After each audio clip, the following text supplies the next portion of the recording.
बात है 6 जुलाई 2017 कानपुर की। पुलिस स्टेशन में फोन आता है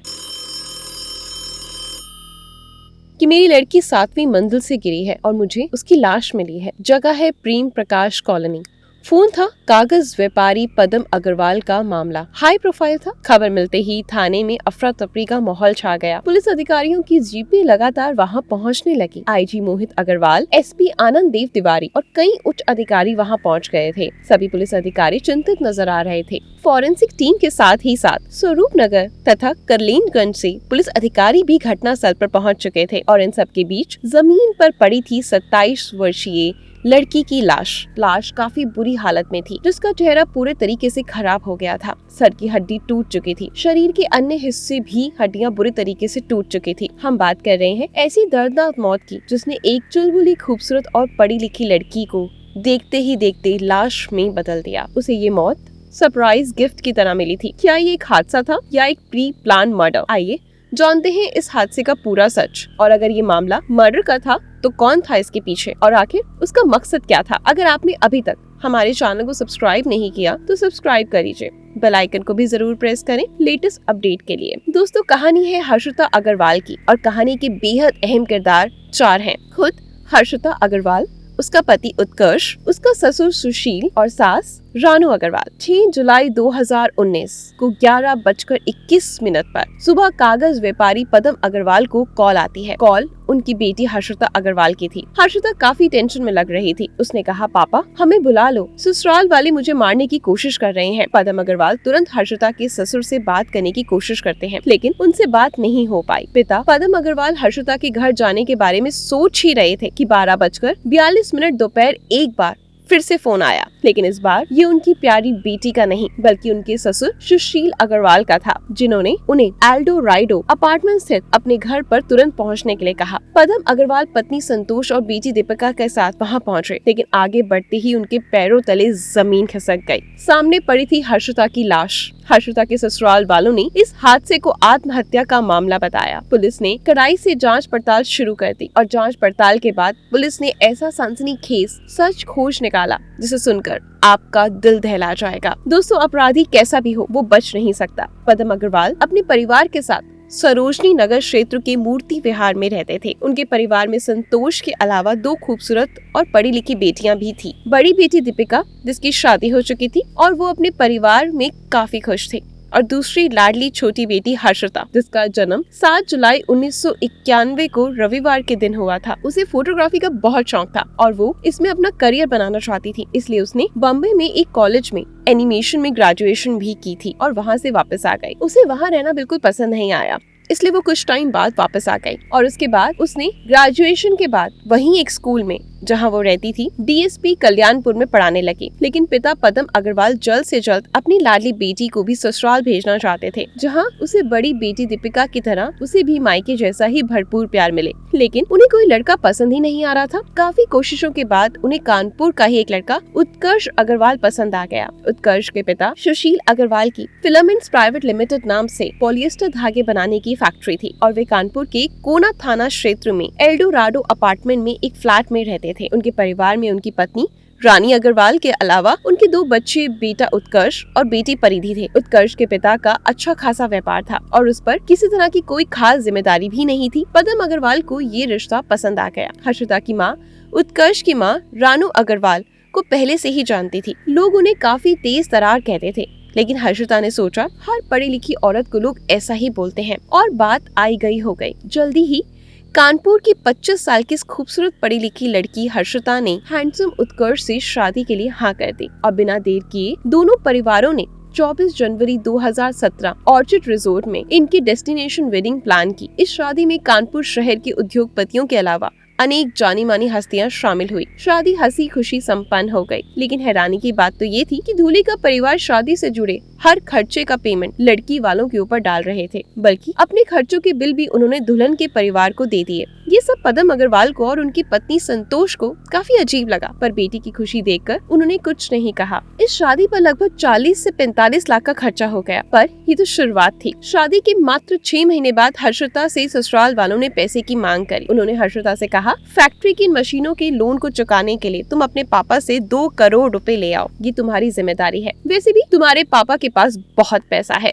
हर्षिता ये सुनकर बहुत हैरान रह गई और उसने ऐसा करने से इनकार कर दिया। उसी दिन से हर्षिता पर अत्याचार शुरू हो गया। सास रानू अग्रवाल ने हर्षिता का जीना मुश्किल कर दिया। घर में नौकरानी के होते हुए भी रानू अग्रवाल हर काम हर्षिता से मेहमानों के सामने बुरे तरीके से उसकी बेइज्जती करने लगी और उसी से सारा काम करवाने लगी। कमाल की बात तो ये थी कि हर्षिता का पति उत्कर्ष, जो उसके साथ प्यार के वादे करता था, सब कुछ सुनकर खामोश ही नहीं रहा, बल्कि अपनी माँ का साथ भी देता। हर्षिता के माता पिता काफी हैरान थे, क्योंकि शादी के बाद हर्षिता काफी उदास नजर आती थी, लेकिन बहुत बार पूछने पर भी वो कुछ नहीं बताती। माँ की कसम देकर पूछने पर उसने बताया कि ससुराल में उसे परेशान कर रहे हैं और 2 करोड़ रुपए पिताजी से मांग कर लाने के लिए दबाव डाल रहे हैं। ये सुनने के बाद हर्षिता के माता पिता ने हर्षिता से उत्कर्ष को छोड़ देने के लिए कहा, पर वह बोली, माँ ये कुछ दिनों की बात है, मैं उत्कर्ष को बहुत प्यार करती हूँ, सब ठीक हो जाएगा। लेकिन समय के साथ हर्षिता की हालत पहले से भी खराब हो गई। अब उत्कर्ष की बहन परिधि भी हर्षिता के खिलाफ रानू अग्रवाल के कान भरने लगी, जिसके बाद उसको भी ज्यादा तंग किया जाने लगा। हालात इतने खराब हो गई कि रानू अग्रवाल हर्षिता पर हाथ भी उठाने लगी। भोली भाली हर्षिता का खामोशी से सब सहते रहना उनकी हिम्मत बढ़ा रहा था। दूसरी तरफ हर्षिता की गिरती हुई सेहत देखकर जब माता पिता ने इसकी वजह पूछी तो उसने सब कुछ उन्हें बता दिया, जिससे उसके बाद हर्षिता के माता पिता उसे वापस अपने घर ले आए और हर्षिता को उत्कर्ष को छोड़ देने की सलाह दी। लेकिन कुछ ही दिन बाद उसका पति उत्कर्ष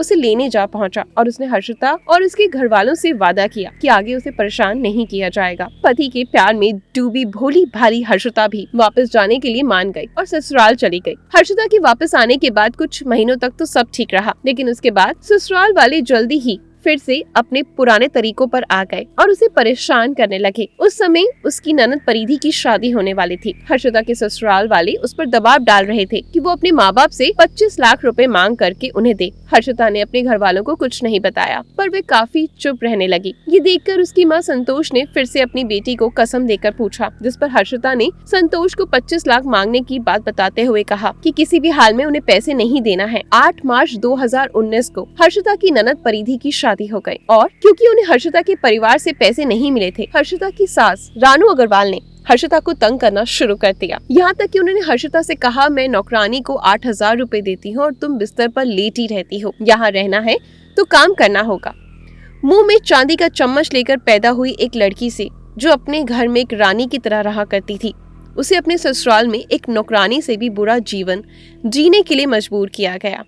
उसे घर के ऐसे छोटे मोटे काम जो नौकर चाकर भी नहीं करते, करने के लिए दबाव डालते थे। इसके साथ ही उसकी सास आए दिन उस पर हाथ उठाने लगी, यहाँ तक कि जब हर्षिता को उसके अपने खर्चों के लिए पैसा नहीं दिया जाने लगा। हर्षिता के पिता हर्षिता का हाल देखकर काफी दुखी थे। उन्होंने उसे डेली के इन टेंशन से दूर और जीवन में खुशी के पल लाने के लिए यूएस की यात्रा पर ले जाने का प्लान बनाया। उन्होंने अपने दोनों बेटियों को और दामादों के साथ यूएसए घूमने भेजा और साथ में खुद भी गए। उन्हें लगा शायद इससे जीवन में कुछ चेंज आ जाएगा। 15 जून को वो लोग वापस भारत लौट कर आए। हर्षिता ने कुछ दिनों तक कोई शिकायत नहीं करी। वैसे भी हमेशा अपने परिवार को परेशान करने की बजाय अपनी मैरिड लाइफ की प्रॉब्लम को सहन करने की कोशिश करती थी। 7 जुलाई को हर्षिता का बर्थडे भी था, इसलिए हर्षिता के घर वालों ने 7 जुलाई को हर्षिता के लिए एक सरप्राइज बर्थडे पार्टी प्लान करी और उन लोगों को भी इनविटेशन भेज दिया। लेकिन उससे ठीक एक दिन पहले ही 6 जुलाई 2019 को 11:21 पर सुबह हर्षिता ने अपने पिता को फोन किया और उसे घर ले जाने के लिए रिक्वेस्ट करते हुए कहा कि पापा आप मुझे बुला लो, हमारी सास हमें मार डालेगी, ससुराल वाले मुझे मारने की कोशिश कर रहे हैं। वे काफी टेंशन में थी। पिता को चिंता हुई और उन्होंने तुरंत उसके ससुर से बात करने की कोशिश करी, लेकिन उनसे बात नहीं हो पाई। पिता अग्रवाल वहां जाने के बारे में सोच ही रहे थे कि 12:42 पर दोपहर उनके पिता के पास एक बार फिर से फोन आता है, लेकिन इस बार उनकी प्यारी बेटी का नहीं बल्कि उनके ससुर सुशील अग्रवाल का था, जिन्होंने उन्हें एल्डोराडो अपार्टमेंट स्थित अपने घर पर तुरंत पहुंचने के लिए कहा। वे अपनी पत्नी और अपनी बड़ी बेटी दीपिका को लेकर आनंद फानन में जब बेटी के घर पहुंचे तो उनके होश उड़ गए, क्योंकि हर्षिता की बॉडी बिल्डिंग से नीचे गिरी पड़ी थी। उनकी छोटी राजकुमारी अब नहीं रही थी। उसे 7वें मंजिल से उसके ही अपार्टमेंट की खिड़की से बाहर फेंक दिया गया था। हर्षिता के सास ससुर और पति उत्कर्ष शव के पास खड़े थे। उन्होंने पदम अग्रवाल की तरफ बढ़ते हुए कहा, हर्षिता ने आत्महत्या कर ली है, वे 7वीं मंजिल से कूद गई है। ये सुनते ही पदम अग्रवाल ने गुस्से में चिल्लाते हुए कहा कि मेरी बेटी हर्षिता कूदी नहीं है, बल्कि तुम लोगों ने उसे मार डाला है। मैं तुम लोगों को किसी भी हाल में नहीं छोड़ूंगा। इसी के साथ इन्होंने घटना की सूचना पुलिस को दी और अपने परिवार तथा सभी संबंधियों को भी घटना के बारे में बता दिया। संतोष अपनी फूल सी बेटी का शव देखकर बेहोश हो गई। दीपिका किसी तरह अपने माता पिता को संभालने की कोशिश करने लगी। आनंद फानन में पुलिस अधिकारियों की जीपें वहां पहुंचने लगी। आईजी मोहित अग्रवाल, एसपी आनंद देव तिवारी और कई उच्च अधिकारी वहां पहुंच गए। सभी पुलिस वाले काफी चिंतित नजर आ रहे थे। फॉरेंसिक टीम के साथ साथ स्वरूप नगर तथा करलेनगंज से भी पुलिस अधिकारी घटना स्थल पर पहुंच चुके थे। पुलिस अधिकारियों ने फ्लैट की किचन से बराबर वाली उस खिड़की की जांच पड़ताल की जहां हर्षिता गिरी थी या फिर उसे फेंका गया था। निरीक्षण के बाद पुलिस अधिकारियों ने हर्षिता के शव को पोस्टमार्टम के लिए लाला लाजपत राय चिकित्सा भिजवा दिया। घटना स्थल पर अन्य लोगों के अलावा हर्षिता का पति उत्कर्ष तथा उसके माता पिता मौजूद थे। पुलिस अधिकारी सबसे पहले हर्षिता के पति उत्कर्ष से पूछताछ करती है तो उसने बताया कि हर्षिता से मैं कितना प्यार करता था उसका सबूत मेरे पास नहीं है, मगर उसके जाने से मैं सब कुछ खत्म हो गया है। शादी के बाद हम बहुत खुश थे। उसका अपना फोटोग्राफी का बिजनेस शुरू करने वाले थे। उसे आने जाने के लिए कार भी दी थी, कोई रोक टोक नहीं थी। 28 मई से 16 जून तक हम अमेरिका में रहे, तब भी फ्यूचर को लेकर सपने बुने, लेकिन क्या पता था कि सारे सपने टूट जाएंगे। घटना वाले दिन मैं और पापा फैक्ट्री में थे। मम्मी का फोन आया तो हम लोग घर आए। हर्षिता ने आत्महत्या कर ली थी। मुझे कुछ मालूम नहीं कि वो खिड़की से कैसे नीचे गिरी। हर्षिता के ससुर सुशील कुमार अग्रवाल ने पुलिस अधिकारियों को बताया कि जिस समय वे घर से निकले उस समय घर में सब कुछ ठीक ठाक था। दोपहर 12:30 बजे के करीब पत्नी रानू ने फोन करके बताया कि बहू हर्षिता अपार्टमेंट की खिड़की से गिर गई है। ये पता चलते ही उन्होंने हर्षिता के पिता को फोन किया और फौरन घर आने को कहा। फिर बेटे उत्कर्ष को साथ लेकर घर की ओर चल दिए और घर पहुंच के देखा तो बहू हर्षिता का शव नीचे पड़ा मिला। हर्षिता की सास रानू अग्रवाल ने पुलिस को बताया कि सुबह 9 बजे के लगभग उत्कर्ष अपने पापा के साथ फैक्ट्री चला गया। कुछ देर बाद नौकरानी शकुंतला आ गई। हर्षिता उस समय सफाई कर रही थी, उन्हें कुरियर करना था। जैसे ही वे कुरियर को पैकेट लेकर फ्लैट के दरवाजे के पास पहुंची, नौकरानी के चिल्लाने की आवाज आती है, जिसे सुनकर वो भी वहां पहुंची तो उन्होंने देखा कि नौकरानी हर्षिता को ऊपर खींचने की कोशिश कर रही है, लेकिन वो उसे बचा नहीं पाई। जब उन्होंने नीचे जाकर देखा तो बहू की मौत हो चुकी थी। शायद खिड़की के पास गंदगी को साफ करते समय पैर फिसल गया था।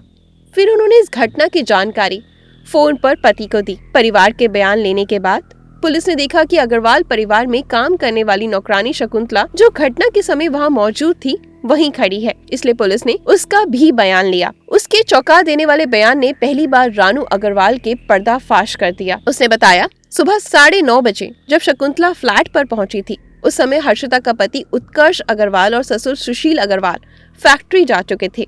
केवल हर्षिता और रानू अग्रवाल फ्लैट में मौजूद थी। किसी बात को लेकर दोनों में बहस हो रही थी। रानू अग्रवाल ने हर्षिता से गुस्से में चिल्लाते हुए कहा, नौकरानी को 8,000 दिए जाते हैं और तुम कमरे में पड़ी रहती हो, घर का काम क्यों नहीं करती? गुस्से में हर्षिता ने भी उन्हें जवाब दिया। स्थिति की गंभीरता देखते हुए शकुंतला हर्षिता को समझा बुझाकर कमरे में ले गई। रानू अग्रवाल भी वहां पहुंच गई और हर्षिता को कमरे में चप्पल और झाड़ू से मारने लगी और उसे घर से बाहर भी नहीं जाने दिया।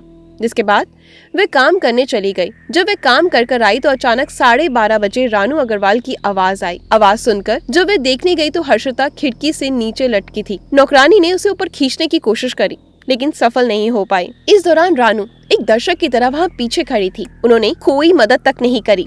नौकरानी शकुंतला के बयानों के बाद थाना प्रभारी ने पुलिस अधिकारियों के आदेश पर रानू अग्रवाल को महिला पुलिस के सहयोग से हिरासत में ले लिया। जल्दी पुलिस के हाथ एक और पुख्ता सबूत लगा और वो था एक सीसीटीवी फुटेज, जिसमें हर्षिता की सास रानू अग्रवाल बहू की लाश के पास पहुंची, फिर अपने पति को फोन किया और बोली, शी इज फिनिश्ड, खिड़की से नीचे कूद गई है। उन्होंने लाश के पास से कार की चाबी और मोबाइल उठाया, फिर वहां से चली गई। ये खबर कानपुर के मीडिया चैनल्स और अखबारों में बहुत तेजी से फैली। कई महिला संगठन भी सामने आई और घटना की बुराई करते हुए परिवार को इंसाफ दिलवाने का आश्वासन दिया। हर्षिता के पति, उसके ससुर, सास और ननद के खिलाफ कोना पुलिस स्टेशन में एफआईआर दर्ज करवाई गई। बाद में उसकी बहन परिधि और नंदोई का नाम एफआईआर रिपोर्ट से हटा लिया गया।